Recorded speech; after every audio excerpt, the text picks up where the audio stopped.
दोस्तों नमस्कार। आज का हमारा टॉपिक है India broke the Muslim NATO. Bharat और पाकिस्तान का तो पता ही है हम सबको कि 36 का आंकड़ा हमेशा रहता है।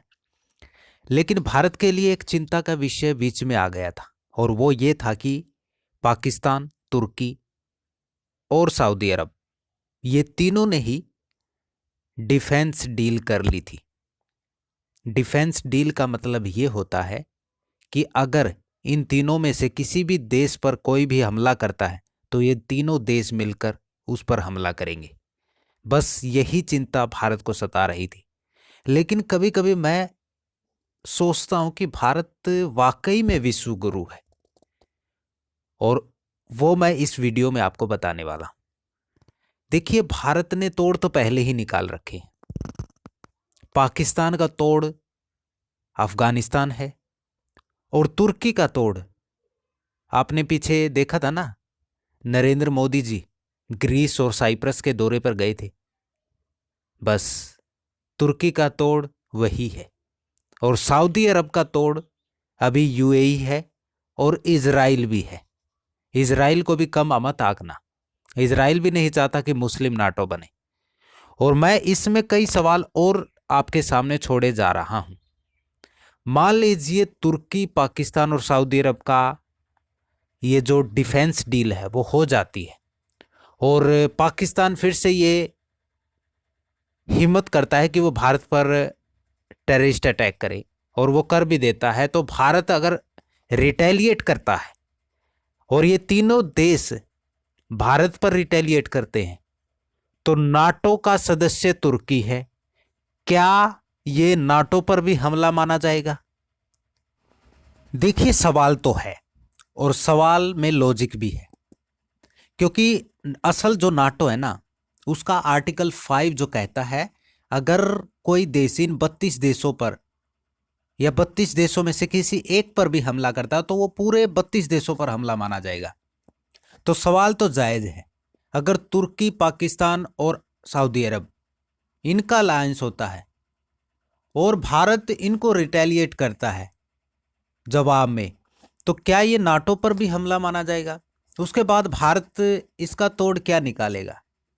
मुझे नहीं लगता कि यह डील होने वाली है। और अगर हो भी गई तो ये क्या नाटो पर हमला माना जाएगा? ये सोचने वाली बात है। देखिए, मुझे नहीं पता कि ये बाद में क्या होने वाला है, लेकिन मैं इतना जरूर कहूंगा कि दुनिया बदलाव की स्थिति में जरूर है, और ये बदलाव डोनाल्ड ट्रंप ला रहे हैं। हम सबको पता है डोनाल्ड ट्रंप क्या कर रहे हैं। और कल तो ईयू का जो वर्ल्ड इकोनॉमिक फोरम हुई है, उसके जो चीफ हैं, उसने भारत के साथ एफटीए डील करने का ऐलान किया है, जो कि भारत के लिए बहुत बड़ी बात है। क्या पूरी दुनिया भारत की ओर देख रही है? देखा जाए तो इसमें कहीं ना कहीं सच्चाई तो जरूर है।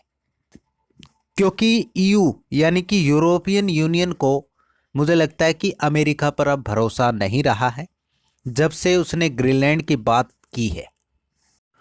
और अब तो ऐसा लगता है कि जो असल नाटो है वो भी टूटने की कगार पर है।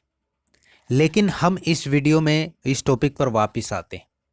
देखिए, भारत भी बड़ी चालाकी से कदम उठा रहा है। अभी कुछ ही दिनों पहले यूएई के जो शेख हैं वो भारत आए थे। यानी कि भारत भी अपने संबंध इस्लामिक स्टेट से बढ़ा रहा है, ताकि जो मुस्लिम नाटो बनने वाला है, जो जिसके ख्वाब पाकिस्तान देख रहा है, उसको तोड़ा जा सके। देखिए, भारत एक के पीछे एक देश को रख रहा है। पाकिस्तान के लिए अफगानिस्तान को तैयार कर रहा है, तुर्की के लिए ग्रीस और साइप्रस को तैयार कर रहा है, और सऊदी अरब के लिए यूएई को, और इजराइल तो है ही। ये सब जो है रिटेलिएट के इन सब को जवाब है। ठीक है, भारत बड़ा सोच समझकर अपने कदम उठा रहा है। देखिए, मुझे लगता है कि भारत बहुत सही कदम उठा रहा है, क्योंकि पूरी दुनिया, या कहें कि पाकिस्तान या चीन भी चाहता है कि भारत एक बार युद्ध में चला जाए, क्योंकि भारत की इकोनॉमी ग्रो कर रही है। और दुनिया ये का एक फॉर्मूला होता है, एक पैतरा होता है। अगर कोई भी देश ग्रो कर रहा है ना और उसकी अर्थव्यवस्था को डाउन पर लाना है, नीचे लाना है, तो उसको युद्ध में डाल दो, उसकी अर्थव्यवस्था वैसे ही नीचे चली जाएगी। लेकिन भारत भी बड़ा चौकन्ना है और बड़े ही होशियारी से अपना कदम उठा रहा है। जिस तरीके से अमेरिका चीन को उकसा रहा है कि वो एक बार युद्ध में चला जाए, युद्ध में चला जाए और उसकी इकोनॉमी जो है डाउन चली जाए, क्योंकि ये अमेरिका को डर है ना, तो नेक्स्ट सुपर पावर कहीं चीन न बन जाए, इसलिए उसको बार बार उकसाता रहता है। और वही पैतरा भारत पे भी अब अपना रहे हैं। भारत भी बड़ा सोच समझ के कदम उठा रहा है, क्योंकि युद्ध लड़ना ऐसे नहीं होता कि चलो भाई युद्ध लड़ लेते हैं। उसके लिए एक मजबूत अर्थव्यवस्था और पॉलिटिकल विल की ज़रूरत होती है, और डिफेंस में अच्छे खासे हथियार होने की ज़रूरत होती है। साहस तो होता ही है, लेकिन पैसा खूब लगता है। वॉर अगर कोई भी देश करता है तो उसमें पैसा खूब लगता है, जिसकी वजह से उसकी अर्थव्यवस्था भी कोलैप्स कर सकती है। बस यही तो ये बाकी के देश चाहते हैं। चीन चाहता है, पाकिस्तान चाहता है कि भारत जिस तरीके से ग्रो कर रहा है उसको युद्ध में डाल दिया जाए और उसकी अर्थव्यवस्था को नीचे लेकर आया जा सके। और भारत भी होशियार है, भारत ऐसा नहीं कर रहा है, उनके उकसाने पर नहीं उकस रहा है। तो मुझे लगता है कि भारत का ये अच्छा कदम है।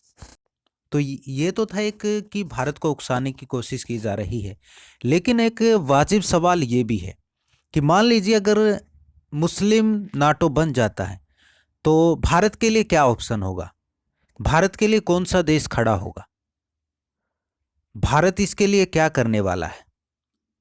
ये सवाल तो वाजिब है। देखिए, हमने ऑपरेशन सिंदूर के दौरान देखा था कि भारत के साथ कोई भी देश नहीं खड़ा था, और ये सवाल जायज़ है, क्योंकि पाकिस्तान के साथ हमने देखा था कि बैकग्राउंड में तुर्की और चीन उनकी मदद कर रहे थे।